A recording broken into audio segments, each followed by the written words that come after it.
Bom dia, irmãos, graça e paz. A gente vai dar continuidade a esse tempo aqui de louvor ao Senhor agora, em torno do texto lá de Gênesis 45, né? A gente já tem seguido essa série de estudos durante esse semestre. A gente vai semestre, vários dias, né? Incontáveis anos já. E a gente vai dar continuidade aí o texto de Gênesis 45. Esse texto, né, é interessante, que ele finaliza esse momento aqui da história de José. Finaliza não, ele dá uma grande virada, né, na história. Até então José está só sofrendo, né, é preso e tal, e ele começa a melhorar um pouquinho nos capítulos anteriores, mas aqui tem um grande ponto de virada na história, que é eles se encontrando com a família dele, né? Ele se revelando para a família dele. Esse texto ele me marcou bastante. Eu lembro dele ainda criança, né?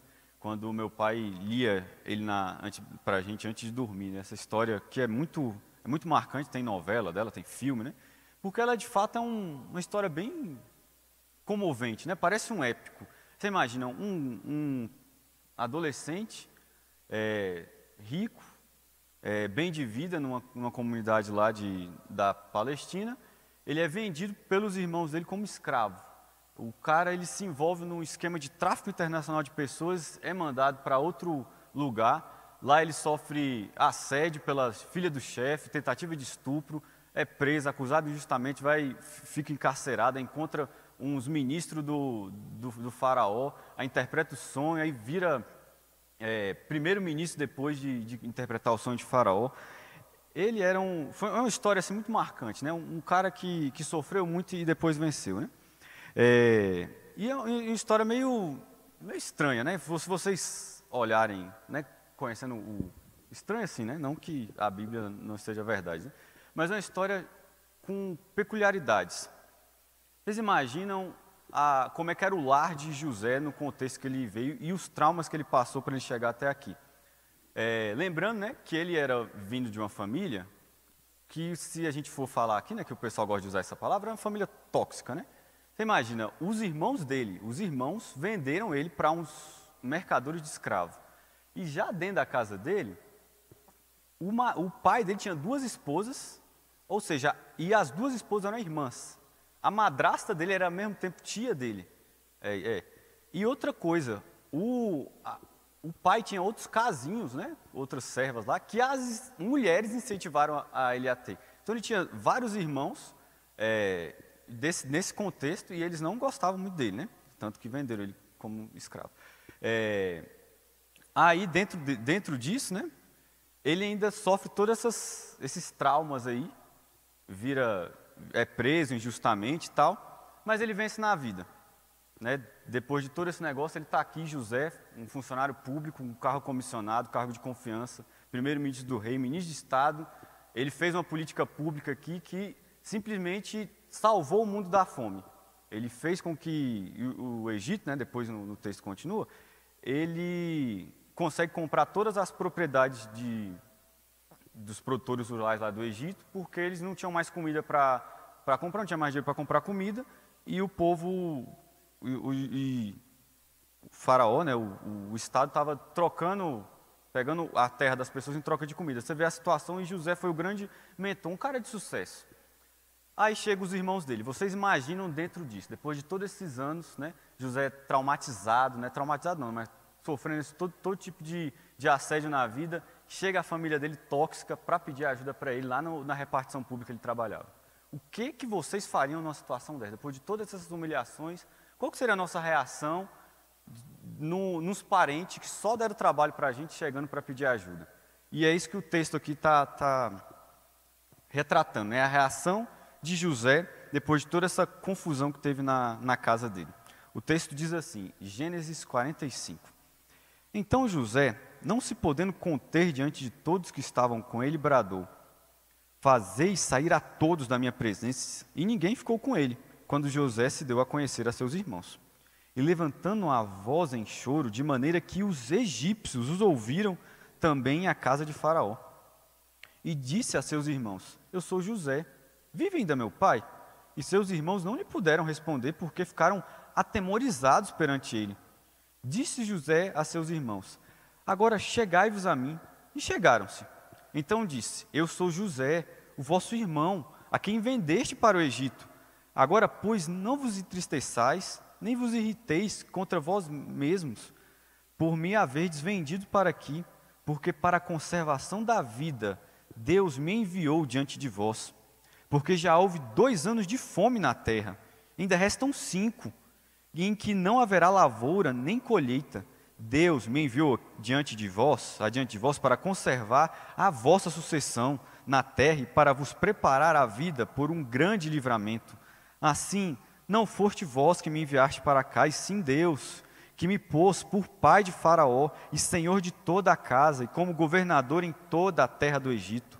Apressai-vos, subi a meu pai e dizei-lhes: assim manda dizer teu filho José: Deus me pôs por senhor de toda a terra do Egito. Desce a mim, não te demores. Habitarás na terra de Gósen e estarás perto de mim, tu, teus filhos, os filhos dos teus filhos, os teus rebanhos, o teu gado e tudo quanto tendes.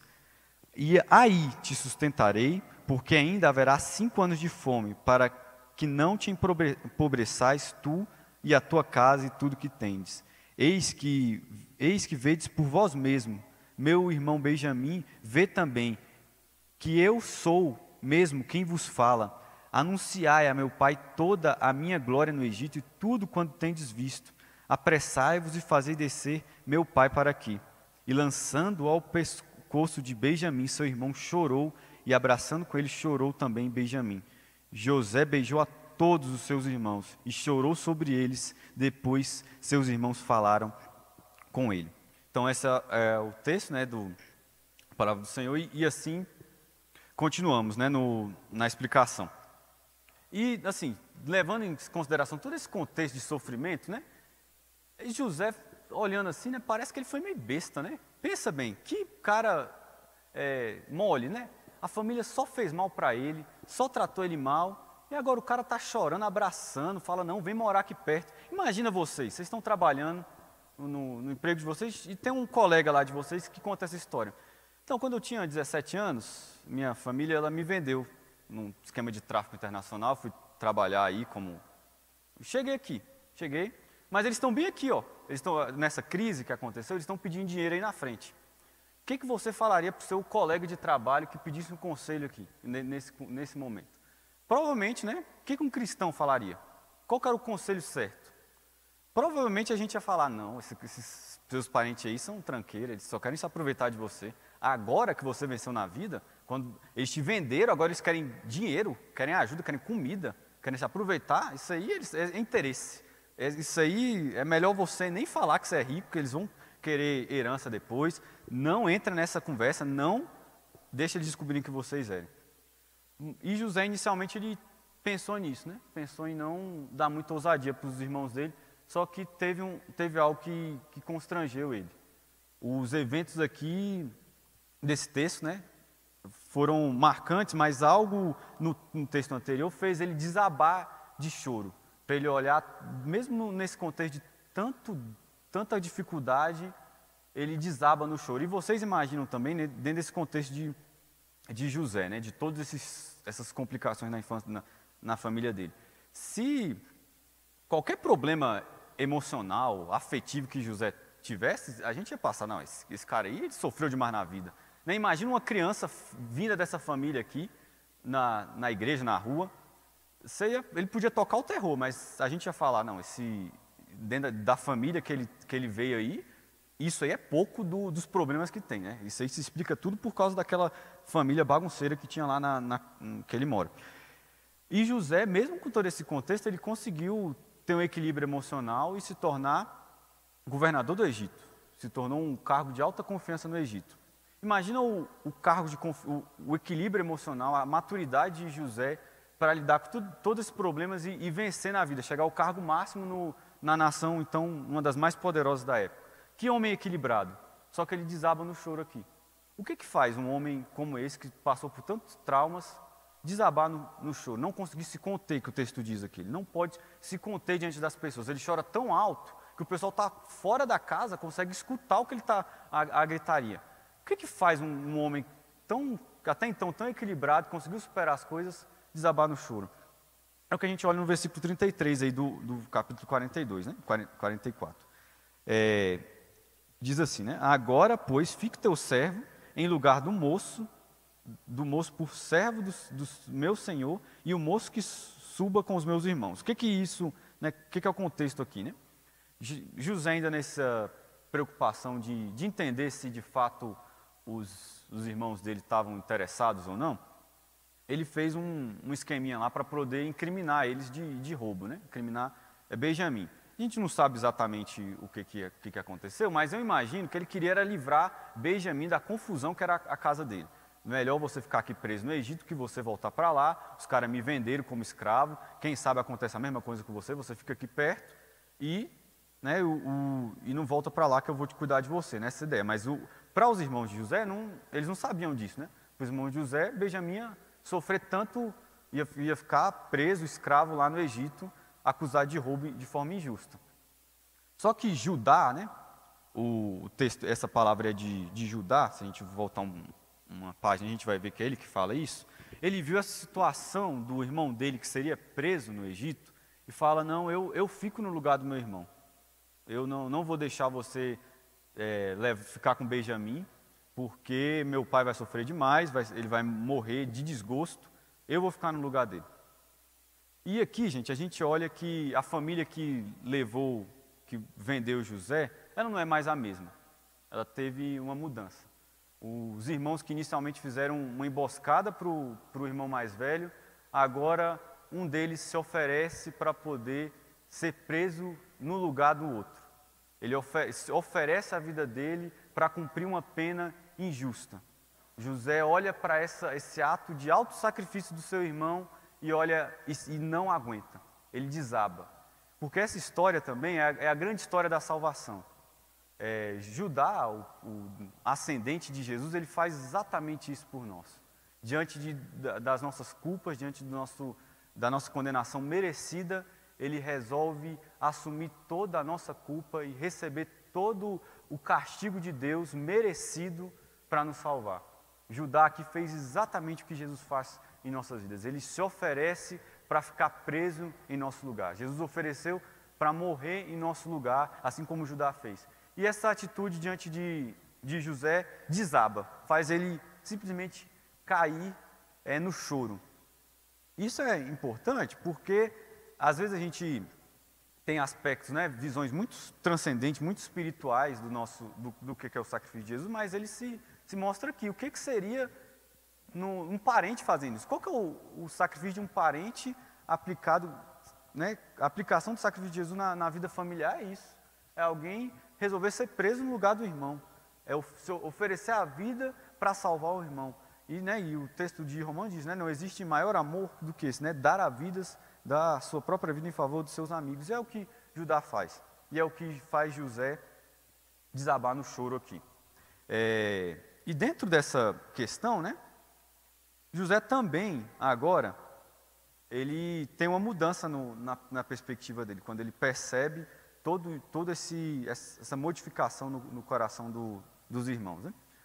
Depois dessa revelação do que aconteceu, de ele perceber que havia uma mudança real no coração dos seus irmãos que o venderam, ele agora decide se revelar, se mostrar que ele era José de verdade. E diante dessa demonstração, né, ele chega aqui, né, imagine a cena, né, tá tendo um ambiente lá na casa dele, ou na repartição pública lá, está todo mundo, todo o séquito lá de José, a imprensa reunida, e ele manda todo mundo sair e começa a chorar. Né? A ideia aqui parece que no versículo 3, ele está chorando tanto que o pessoal não entende o que ele está dizendo. Né? Ele fala, eu sou José, ainda vive meu pai, né? E ele sabia que o pai dele estava vivo porque o Judá falou isso. Né? E o pessoal fica atemorizado. Né? Ele começa a chorar e o pessoal não entende direito o que está acontecendo. Ele tem que repetir, porque ele estava chorando copiosamente, que ele repete, né? E ele se revela. E essa revelação aqui não é uma revelação, né? Imagina o que você falaria para um parente seu voltando que viesse pedir ajuda depois de todo esse sofrimento que ele te causou. Ele não vem com pedras na mão, né? Falar, vocês querem favor meu, eu devia deixar vocês presos aqui para sempre. Vocês não merecem nada, vocês me prenderam. Olha bem o que vocês estão pedindo. Vocês ainda têm coragem de aparecer aqui, vocês não deviam, isso é merecido. Mas ele fala, não se preocupa, não vos irritais. Não fiquem com medo. Esquece isso. O José também aqui, né, ele assume a tipologia de Cristo. Ele pega toda a culpa, todo o dano causado pelo pecado,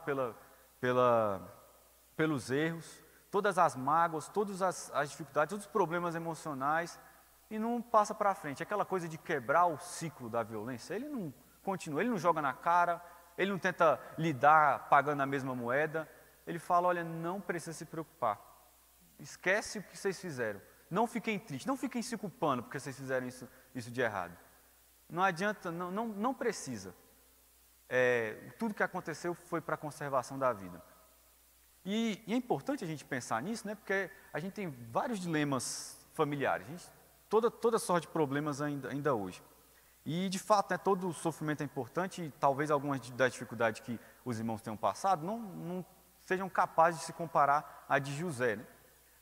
Ou para os irmãos, assim, no contexto de sofrimento, é difícil fazer comparação de outro sofrimento. Mas olhem para essa história, as dificuldades que José passou e que Deus foi capaz de intervir. Deus foi capaz de agir numa família com esse histórico familiar, com todas essas dificuldades. E a gente olha, o que aconteceu aqui para um milagre desse acontecer, para algo sobrenatural acontecer. 2 pessoas aqui tiveram que agir como Jesus, pelo menos 2. A parte que fez o mal, e que não foi coisa pouca, né? Foi vender o irmão para um esquema de tráfico internacional de pessoas. A gente sabe o sofrimento que ele fez. Vocês podem ter primos, né, e irmãos muito maus e muito tóxicos, né? Mas eu não tenho conhecimento, se os irmãos tiverem, se alguém tiver aqui, né, alguém que foi vendido por tráfico internacional de pessoas, até precisa procurar ajuda tal, e ir atrás da polícia, mas é um caso extremo. Mas a gente tem a possibilidade dessa pessoa também alcançar a redenção. Jesus alcança o mais pecador dos homens, e gente metida em esquema feio mesmo, em pecado, em crime, em venda de irmão, em mentindo para o pai, matou o cordeiro, roubou e dissimulou o pai, fez toda essa confusão. Deus alcança essas pessoas. E a gente tem uma tendência, né, de achar que isso é virtude, é gente madura, é gente que não acredita que Deus muda as pessoas, né? E depois a gente vai ver o que José faz isso, né? Ele acredita que Deus muda, José acredita em conversão. Mas hoje a gente considera de autoestima quem, não, eu já sofri demais, eu não vou mais passar por essa humilhação de novo. Esse cara vem pedir perdão depois do que ele me passou, eu não sou gado, eu não sou otário, esse cara não vai me fazer de besta de novo. E a gente acha que esse tipo de discurso ele é super maduro. Gente que não perdoa, gente amarga. Mas, infelizmente, meus irmãos, esse tipo de sentimento de você não me atinge mais porque você não me engana mais, é sentimento de gente amargurada, de gente com mágoa, gente que não age como Jesus Cristo. O que, de fato, é um sentimento esperado de um cristão, e biblicamente, é o sentimento aqui de José. Não fica triste, vocês me venderam, eu sofri, a esposa do meu chefe tentou me violentar, eu fui preso por 2 anos, mas foi para a conservação da vida isso. Eu duvido que alguém tenha passado por dificuldades similares. Se passou, eu entendo que seu sofrimento é tão grave quanto o que José passou, mas olha a postura dele, foi para a conservação da vida. Não fiquem tristes com essa situação. O cristão, quando ele perdoa, o sentimento que a gente espera mesmo de alguém maduro, não é esse. Não mexe comigo, eu sou intransponível, você não atinge mais meu coração.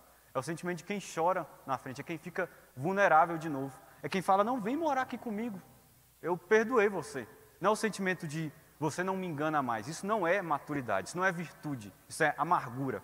José, sim, ele entendeu o que é o perdão de Deus e ele agiu como Cristo.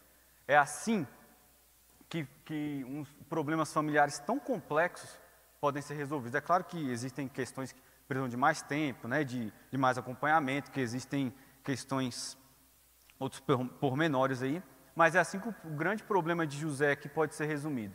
Duas pessoas agindo como Jesus, a parte ofendida e a parte que magoou. Os dois se oferecendo para sofrer o dano, para aceitar de bom grado a punição e não continuando o ciclo de violência, querendo destruir tudo, querendo jogar na cara, querendo compensar com outras coisas. É assim que as coisas acontecem, é assim que Deus é capaz de restaurar famílias. E é importante aqui, gente, a gente olhar também, que às vezes é uma história muito emocionante essa, né? Muita gente chorando e tal. E dentro dessa questão, né, a gente pensa nessas discussões aí sobre gênero e tal, existe um outro lado, né, de que às vezes a gente vira antifeminista, enfim, e a gente começa a criar nos rapazes, nos homens, um outro tipo de linha de masculinidade que não é a masculinidade bíblica. Se vocês olharem aqui, José chora, e ele chora copiosamente, né? Aquela história, né, de que homem não chora, né? Menino chora, rapaz não chora e tal, quem chora é menina. Isso não faz muito sentido até por essa narrativa aqui, né? O que a gente tem que ensinar mesmo é que, de fato, as pessoas podem ficar vulneráveis ao sentimento, podem se mostrar vulneráveis em contextos familiares também.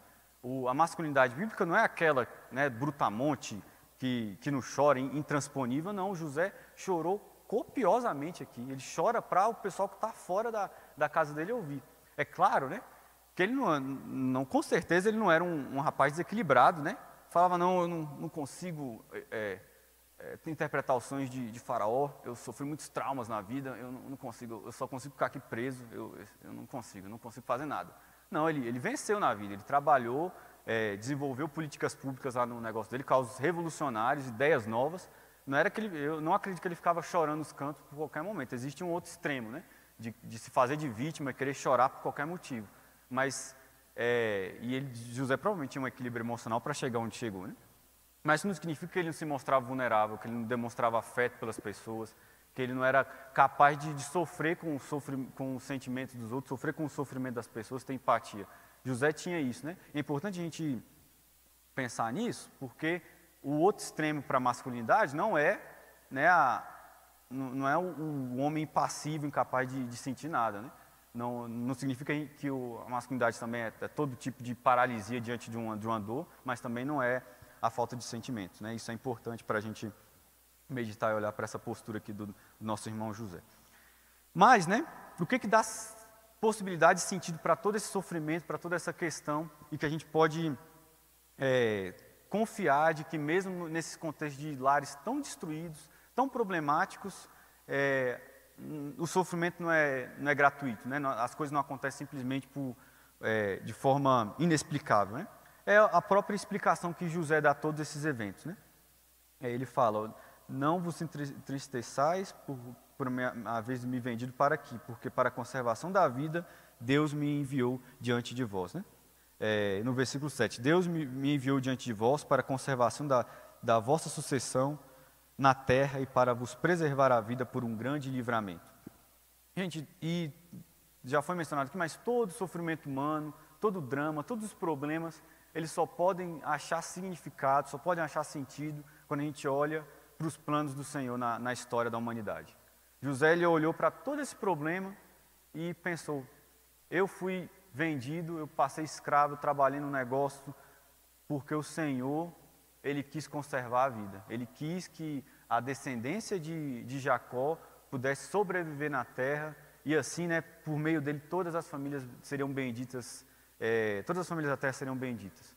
Se a gente tira Jesus e a soberania dele para salvar a humanidade, para poder fazer os planos dele reais no mundo, todo sofrimento mesmo não vai fazer sentido. Qualquer dificuldade. Pensa nas coisas que José sofreu, precisava daquilo tudo. Precisava dele ficar 2 anos preso lá no meio do negócio. Precisava dele ser jogado no poço. Ele não podia ser só amarrado.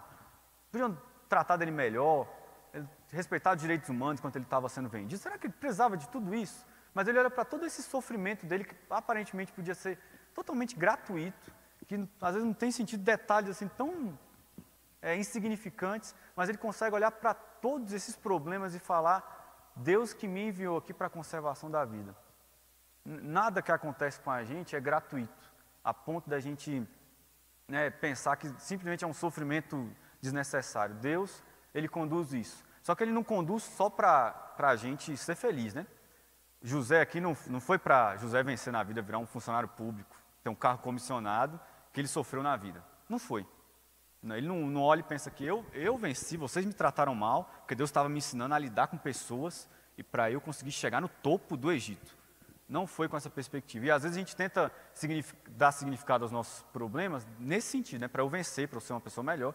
Mas o fato é de que os sentidos de nossas dificuldades estão nos planos do Senhor, para a salvação e para a conservação da vida. Não é simplesmente para um projeto pessoal de sucesso. É para que o nome do Senhor seja glorificado. Porque por meio da igreja, por meio das nossas vidas, todas as famílias da terra sejam abençoadas. E é só assim que a gente consegue olhar para problemas comuns, problemas familiares. Quem iria imaginar que uma família toda destruída lá na Palestina, há mais de 2000 anos atrás, o Senhor ia cuidar para que tudo isso acontecesse? Você consegue imaginar que um pessoal que mora aqui em Taguatinga, aqui, aleatório aqui, mora em Brasília, Deus conduz também? O Senhor, ele direcionou a vida de José, um escravo que sofreu todo tipo de trauma, ele também se preocupa com as nossas vidas. Nós, com os nossos dilemas, com nossas profissões, com nossos problemas familiares, com nossa história de tragédia, o Senhor também se mantém soberano sobre isso. Nosso sofrimento não é em vão. Mas se ele for visto numa perspectiva humana, ele não vai fazer sentido. Mas quando a gente olha para a história da salvação, aí sim a nossa vida tem significado, aí sim a nossa vida tem sentido. Mas considerem isso, o Senhor, ele cuida de todas as famílias. Ele, por meio desse drama de José, Deus salva todas as famílias da terra, mantém a ascendência de Jesus rica e com possibilidade, né, de se tornar rei lá de Israel e tudo. Tudo isso ele conseguiu conservar, isso para a glória do nome dele, para trazer salvação sobre todos os povos. Né? E, diante de toda essa perspectiva, a restauração e a salvação, né, em nome do Senhor é glorificado. E era essa a mensagem que tinha para compartilhar com os irmãos. Vamos orar mais uma vez, agradecendo por esse momento. Senhor Deus, nós te agradecemos por esse dia, por essa palavra tua que é santa, que é inspirada, que é isenta de erros. Peço que as verdades contidas nesse texto possam nos renovar. Se foi dito alguma coisa aqui que não condiz com a tua palavra, que seja esquecido, mas aquilo que é do Senhor, que é iluminado por ti, que condiz com as santas escrituras, que possam avivar o nosso coração, aquecer as nossas almas, para que a gente possa viver da forma que o Senhor espera. Deus, nos lembramos agora de todos os problemas familiares, todos os dramas, todas as dificuldades, Deus, que diversas famílias sofrem, Deus, e que vemos também que foram comuns a José. O Senhor tenha misericórdia, Deus, de nós, que mesmo nos problemas que a gente considera infinitos e insolúveis, Deus, que o Senhor possa nos fortalecer, nos dar a postura necessária, nos dar uma humildade necessária, para agir da forma correta, que a gente possa ter a paciência, Deus, de esperar a Tua intervenção, a Tua salvação, alcançando os lares, ó Deus, e trazendo restauração, Deus. Que o Senhor, Deus, salve as nossas famílias e que tudo isso, Senhor, seja para a glória e honra do Teu nome santo, ó Deus. Não nos deixa desamparados, ó Deus, e continua nos conduzindo. Nos ajuda, Deus, durante todo esse tempo, durante esse dia, prepara os nossos corações para ser logo mais e nos conduz, ó Deus, na escola dominical. Em nome de Jesus, que sim nós oramos. Amém.